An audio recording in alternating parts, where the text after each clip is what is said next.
이항용의 월가이드 시간입니다. 자, 미증시의 방향을 찾아볼까요? 이항용 위원님 나오셨습니다. 안녕하십니까? 네, 안녕하세요. 네, 오늘 뉴욕 증시 좀 주말의 급락을 좀 벗어나려는 듯한 모습을 보였지만 쉽지 않아 보였는데 오늘의 인사이트부터 보겠습니다. 변동성 확대 대비를 하라라는 경고가 잇따르고 있다고요? 오늘은 뱅크 오브 아메리카가 내놓은 소식이네요. 네, 물론 주시장에서는 다양한 의견이 있습니다만 오늘 같은 경우에는 주시장이 이틀 연속 좀 약간 쉬는 모습이었죠. 반등하려다가 약간의 좀 무너지는 모습이었습니다. 물론 다우지수는 강보합 그리고 S&P는 0.5% 정도 마감됐는데 이 어떤 다양한 시각이 있다는 측면에서 이해하시면 좋을 것 같은데요. 그중에 하나 뱅크 오브 아메리카에서 오늘 수석 투자 전략가가 시장에 대한 경고성 발언을 잇따라 발표를 했습니다. 몇 가지 이제 실질적인 어떤 위험 신호에 대한 대비하라는 얘기인데요. 시장에서의 기본적인 주가를 움직이는 가장 큰 두 가지는 결국은 인플레이션, 금리랑 결국 이익입니다. 그래서 이익 성장이 둔화되거나 아니면 금리가 좀 올라가거나 이러면 이제 주가가 좀 본격적으로 내려가는 건데 금년 상반기에도 이런 어떤 징후는 없다라는 얘기를 이분도 하고 있습니다. 다만 그럼에도 불구하고 몇 가지 어떤 실질적인 위험 신호가 좀 보인다고 얘기하고 있는데 그것이 바로 주택 시장의 판매 둔화죠. 지난주에도 다시 한번 확인된 거 어저께도 통계로 한번 말씀드렸는데요. 기존 주택 판매의 둔화라는 건 첫 번째 얘기하고 있겠고요. 일자리 성장세의 둔화, 이것도 지난주에 발표된 것이 되겠습니다. 그리고 또 하나가 소비자 신뢰 지수가 좀 악화되고 있는 거. 이거 역시 어저께 발표된 수치가 되겠는데 주말에 발표된 거죠. 이런 것들이 뭔가 하나의 징후가 될 수 있다는 얘기를 하고 있습니다. 또 하나 이제 많은 분들이 이제 일론 머스크를 좋아하는 분 입장에서 보면 비합리적인 소위 관료제를 이제 좀 부시는 거. 그래서 연방정부 공무원은 20만 명이 한 번에 파이어됐다, 해고됐다 이런 뉴스를 많이 보셨는데요.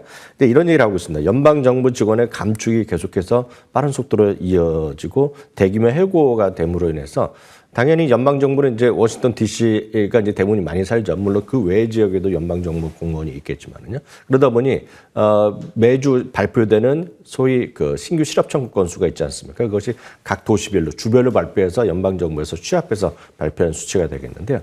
특히 수도인 워싱턴 DC 지역에 소위 신규 실업 청구가 급증했다는 것입니다. 그렇게 되면 여하튼 수도의 역할이 있기 때문에 거기서부터 사람들이 많이 해고되면 다른 지역에도 영향을 미치고 이런 것들이 소비를 좀 둔화시킬 수 있다는 얘기하는 거죠. 결국 이런 것들이 전반적으로 국가 전반에 심리적 악화를 내올 수 있다는 것이 뱅크 오브 아메리카가 바로 이런 의견을 낸 기본 전제라고 되겠습니다. 그러면서 간접적으로 보면 물론 결과론적일 수 있겠지만 최근에 어떤 성장주 일변도의 그런 주식을 갖고 계신 분들은 지금 속상한 분이 꽤 계실 겁니다. 지금 현실적으로 보면. 반면에 지금도요. 오늘도 마찬가지가 되겠는데요. 방어주 섹터에 있는 주식들은 상대적으로 선전하는 모습을 보이는 것이 시장의 특징입니다. 그래서 어느 한쪽에 쏠려 있기보다는 좀 다양성을 갖고 오는 것이 그 어느 때보다 필요하다고 계속 강조드리고 있는 입장이 되겠는데요.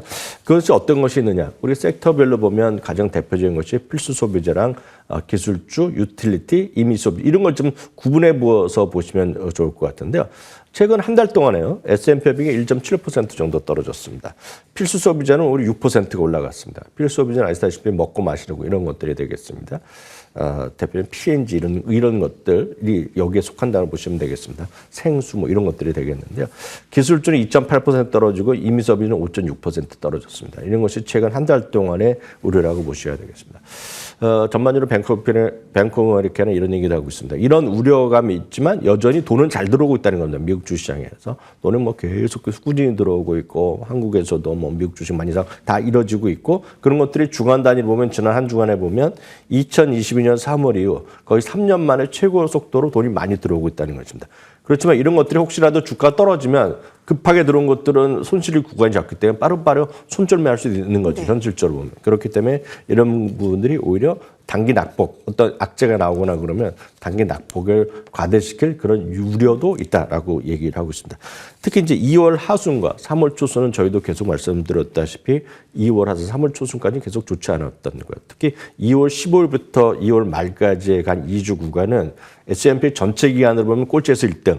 1950년이면 꼴찌에서 3등이라고 말씀드렸잖아요. 그런 구간을 지나가고 있는데 그런 것들이 언제까지 이어지냐? 통계를 보면 한 3월 10일 정도까지 이어가는 게 상례였거든요. 딱 요 그림이 보여드린 건데 이런 역사적 시기도 있다. 물론 통계가 물론 미래를 설명하는 건 아니지만 그런 의미는 분명히 있다는 거죠.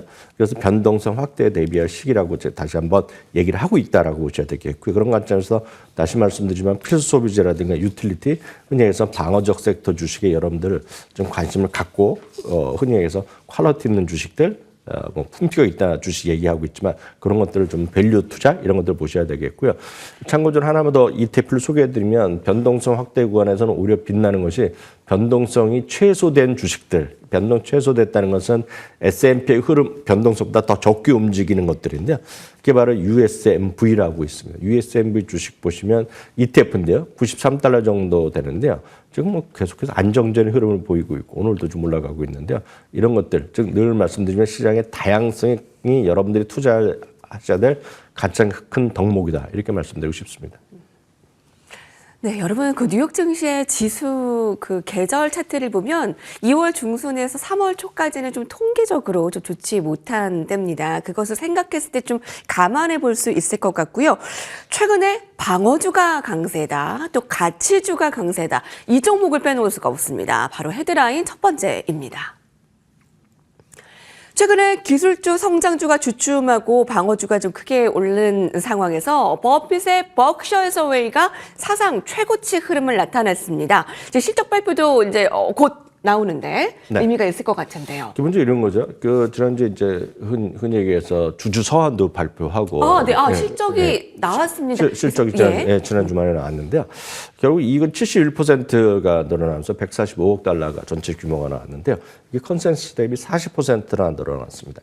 이거는 이제 아시다시피 벅스에서는 그 주식으로 갖고 있는 상장된 주식으로 갖고 있는 투자 자산이 있겠고요.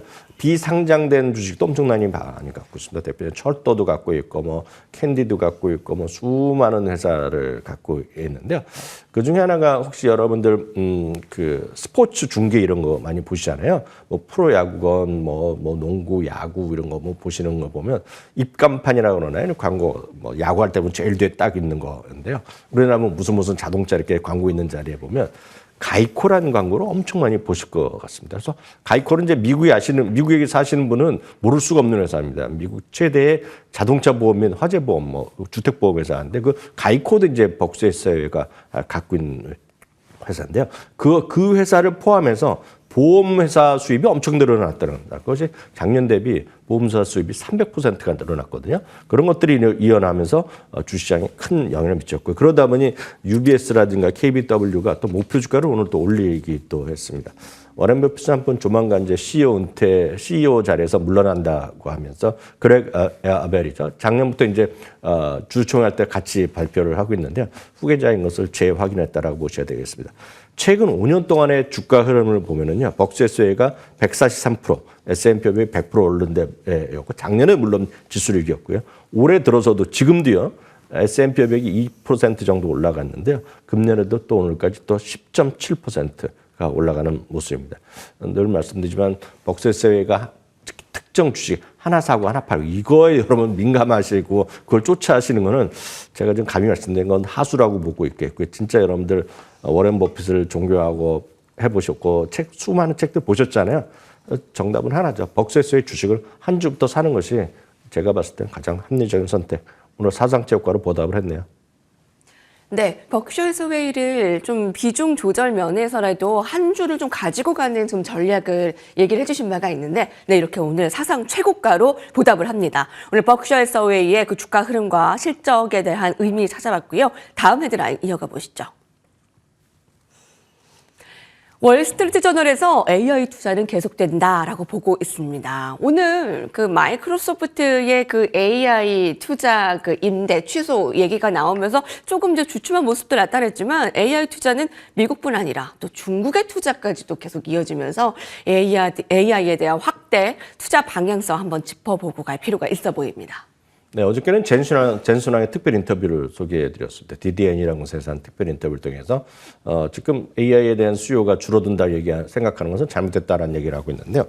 월스트리트저널에서 그런 걸 포함해서 이제 또 특집 기사를 실은 걸 소개해드렸습니다. 그래서 딱 제목 자체가 AI 투자가 줄어든다고 생각하는 것은 잘못됐다. 딱 그 얘기를 하고 있는 거가 되겠는데요.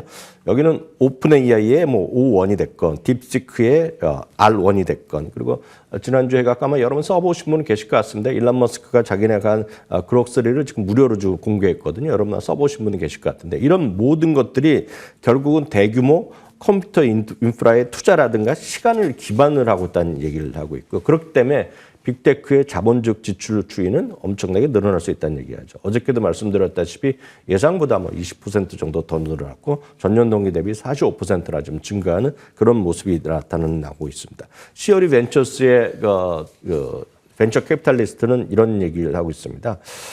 추론 모델 많이들 들어보실 텐데요. 그리고 이런 것들이 빠르게 채택되고 이런 것들이 향후 10년 동안 AI 모델에 대한 수요가 이건 제가 아무리 봐도 제가 해석을 잘못하고 여러 번 원문을 찾아봤는데요. 그 표현이 1조 배가 늘어난다는 겁니다. 지금 수요 자체가. 그러면 수요가 늘어난 거 금액 규모는 어떻게 되냐. 금액 규모, 시장 규모는 1000배가 앞으로. 몇 년 안에 커진다는 얘기를 하고 있습니다. 물론 이분이 워낙 좀 과장되게 이해하다고 우리가 폄하할 수도 있겠지만 그만큼 시장이 커지고 있는데 그냥 하루 이틀에 그런 주가에 너무 큰 의미를 가질 필요는 없다는 관점에서 오늘 월스트리트저널의 특집 기사까지 한번 소개를 해드렸습니다. 예. AI 투자의 그 현 방향에 대해서 좀 투자 확대되는 부분들 그리고 이제 기업들의 방향에 대해서도 좀 스터디해 볼 필요가 있어 보입니다. 자, 오늘의 마지막 헤드라인 이어가겠습니다. 야후파이낸스입니다. 2025년 제일 잘 나가는 뱅가드 ETF는입니다. 자, 그간 이항용 위원님께서는 아주 좋은 ETF를 좀 소개를 많이 해주시는 편인데 오늘 그 뱅가드 ETF를 보는 이유는 무엇일까요? 네, 그럼 많은 또 시청자분들 댓글 통해서 좀 질문하시는 분 계셔서 찾아봤는데요. 작년에 이제 대표적인 그러니까 큰 ETF죠. 자잘한 건 너무 빼고요. 일정 수준 되는 것 중에 뱅가드에서 운영하는 것 중에 제일 큰 거는 초대형 뱅가드에서는 성장주 그룹이라고 보시면 되겠습니다. 그것들이 가장 많이 올라갔고 VOOG라는 것이 작년에 그 뱅가드 시리즈에서는 가장 많이 올라간 거가 되겠는데 바로 이것이 올해 들어선 지수 대비 약간 부진한 흐름으로 보이는 것이 아이러니가 되겠습니다. 그럼 올해 지금 가장 많이 올라가는 것은 지난주에도 한번 소개해드렸는데 유럽에 대한 관심이 많은데요. 저도 이건 깜짝 놀랐는데요. 뱅가드에서 하는 FTS의 유럽 ETF가 있습니다. 그래서 심볼은 VGK입니다. 그래서 댓글이나 이를 통해서 유럽에 뭐 살 거 있느냐, 뭐 개별 주식 할 수도 있겠지만 실질적으로 우리나라에서 여러분 유럽 개별 주식 사는 것은 수수료가 좀 상당히 비쌉니다. 그래서 ETF가 좀 합리적이라고 보고 있겠고 물론 더 확실하게 아시면 유럽 주식 개별 주식 사시면 좋겠고요.